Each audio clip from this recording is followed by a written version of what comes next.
Ada seorang orang soleh, Bapak Ibu sekalian, kisah berhubungan dengan keluh kesah kepada Allah. Orang miskin, anaknya 4-5 orang, susah hidupnya. Kisah dulu, kisah klasik. Dia lagi duduk, istrinya hidangkan makan pas-pasan antara dia, istri sama anak-anaknya 5 ini.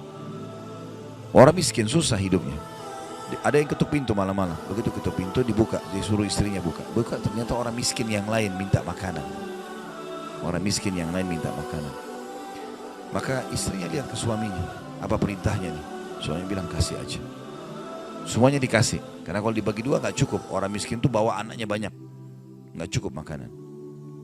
Lalu kemudian istrinya sama suaminya, suami istri orang beriman kepada Allah, tahu, ya sudah sabar. Tapi subhanallah beberapa saat kemudian, kalau kita beberapa jam kemudian lah, menjelang malam hari, lebih gelap ya, sudah mulai masuk pertengahan malam, jam 12 malam, mereka kelaparan semua. Istrinya bilang, anak-anaknya nangis, saya lapar, kamu juga lapar, anak-anak lapar, bagaimana? Kata suaminya, tenang, saya akan coba cari jalan keluar, minta kepada Allah. Istrinya nggak paham suaminya mau kemana. Dia pakai bajunya, baju keluar, kemudian dia keluar pergi ke masjid dekat rumahnya. Malam hari, jam 2 malam. Dia keluar, dia masuk di masjid, lalu dia sholat tahajud. Dan ini sifat orang beriman. Berkeluh kesah sama Allah itu jangan cuma hal yang besar, dari hal yang kecil. Manja sama Allah itu baik.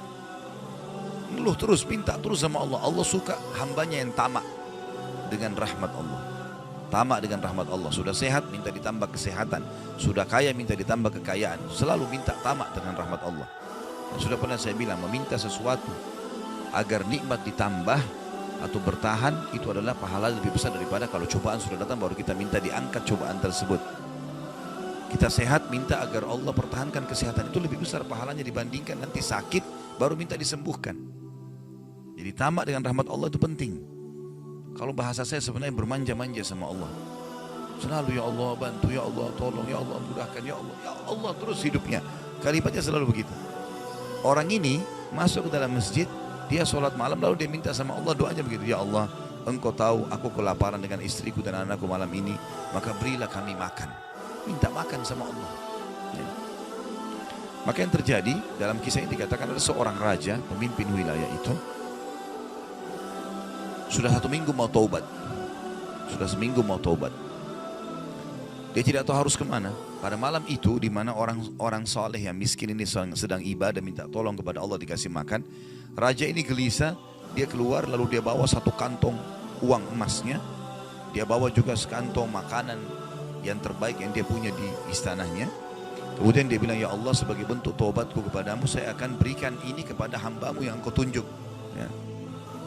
Lalu kemudian sebagai bentuk juga, saya tidak memilih kecuali engkau yang memilih Allah, saya tidak akan pegang tali kekangan kuda ini, saya biarkan dia jalan kemana.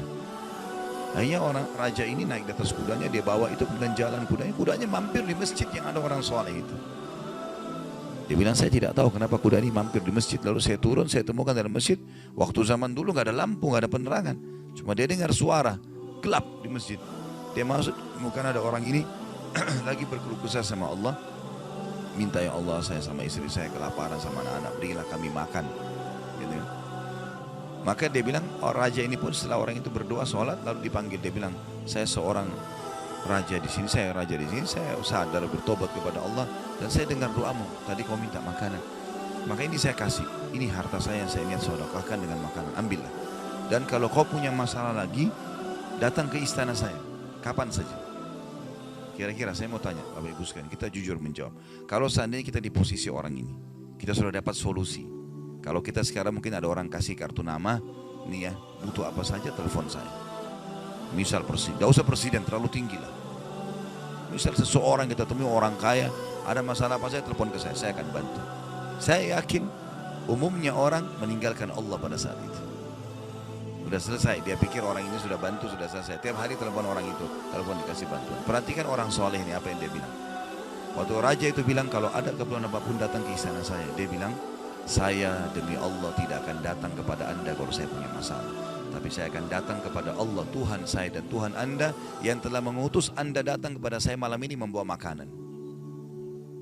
Justru kalau ada sudah solusi dari Allah, makin dekat sama Allah. Jangan sudah dikasih lupa ini. Ini poin penting bagaimana kita jaga berkeluh kesah kepada Allah.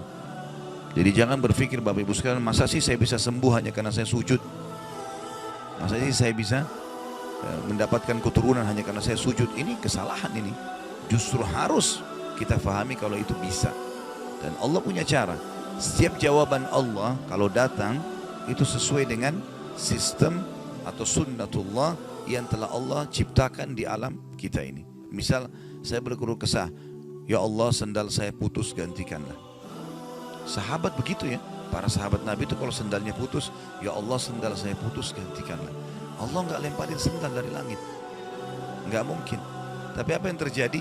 Allah gerakkan sesuai dengan sistem yang ada. Allah buat ada orang lain melihat kita kesian dikasih sendal, atau dia dapat duit dia bisa beli sendal. Jawabannya Allah begitu, dalam bentuk sinyal datangnya. Jadi harus peka menangkap itu. Kemudian selanjutnya, tentu juga yang ini tadi contoh kisah orang yang berkeluh kesah kalau berhubungan dengan cobaan dari Allah ya. Dia tidak keluh kesah kecuali kepada Allah. Sekarang kita masuk ke contoh kalau cobaan dari manusia. Tadi saya bilang orang digunjing, orang dihina, orang difitnah segala macam. Dia tidak balas kebodohan dengan kebodohan. Jangan pelanggaran dengan pelanggaran. Pasangannya selingkuh, dia juga selingkuh. Dua-dua dosa. Dua-dua dihukum sama Allah. Tidak ada urusan sama kita itu. Tidak ada urusan sama kita. Maka kisahnya seperti misalnya Abdullah bin Abbas radhiyallahu anhu pernah lagi jalan dicaci maki oleh seseorang tanpa sebab ini. Datang tiba-tiba caci maki dia. Ibnu Abbas dengarin saja apa yang disampaikan orang itu. Sudah selesai kata Ibnu Abbas, sudah selesai. Dia bilang iya, orang ini kebetulan lihat Ibnu Abbas pakai jubah baru. Ini kamu itu mentang-mentang sahabat Nabi, kamu itu pakai jubah mahal-mahal segala macam. Hasud, orang hasud gitu. Tiba-tiba bayangin kalau kita lagi naik di mobil orang ketuk kaca. Kamu kenapa pakai mobil baru? Kamu kenapa? Apa urusannya sama orang ini gitu? Mungkin kita marah-marah sama orang ini. Ibnu Abbas diam, didengarin semua sudah selesai. Karena tidak mungkin tergerak orang ini mengucapkan sesuatu kecuali memang ada sebabnya. Ya biar sudah selesai kamu sudah. Baik, dibuka jubahnya, ini ambil hadiah buat kamu. Sampai orang itu malu. Sudah caci maki dikasih hadiah lagi. Dan yang dia sorotin ini adalah jubahnya Ibnu Abbas. Sampai akhirnya menjadi muridnya Ibnu Abbas. Nah, bisa nggak kira-kira kalau orang ketuk kaca mobil, kenapa pakai mobil baru? Ambil deh mobilnya.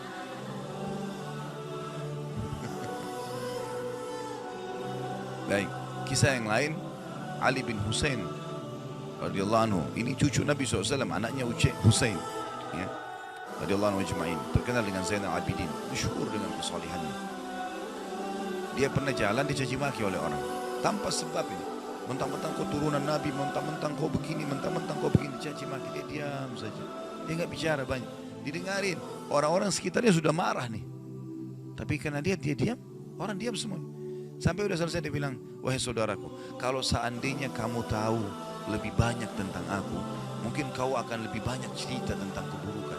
Saya ini banyak dengan keburukan, gitu kan? Kemudian dia bilang sama orang di sekitarnya, ada pegang uang, ada bawa duit, kasih orang ini 1000 dirham dan tunjukkan alamat kita. Siapa tahu dia punya hajat. Orang itu jadi tambah malu gitu. Karena perilaku akhlak yang mulia dan yang Islam ajarkan kepada kita. Pada saat kita kepancing emosi, kontrol, tenang, jangan dibalas. Gak ada gunanya, gak ada manfaatnya. Hanya akan merusak kejiwaan kita. Kata-kata jadi kasar, hidup kita jadi tidak tenang. Ya. Tapi kalau kita gunakan teori syar'i ini, kita akan tenang. Kita bisa makan, kita bisa tidur, kita bisa segala-galanya. Baik, kita berdoa kepada Allah SWT, semoga majelis kita diberkahi olehnya dan dijadikan sebagai tambahan amal kita pada hari kiamat.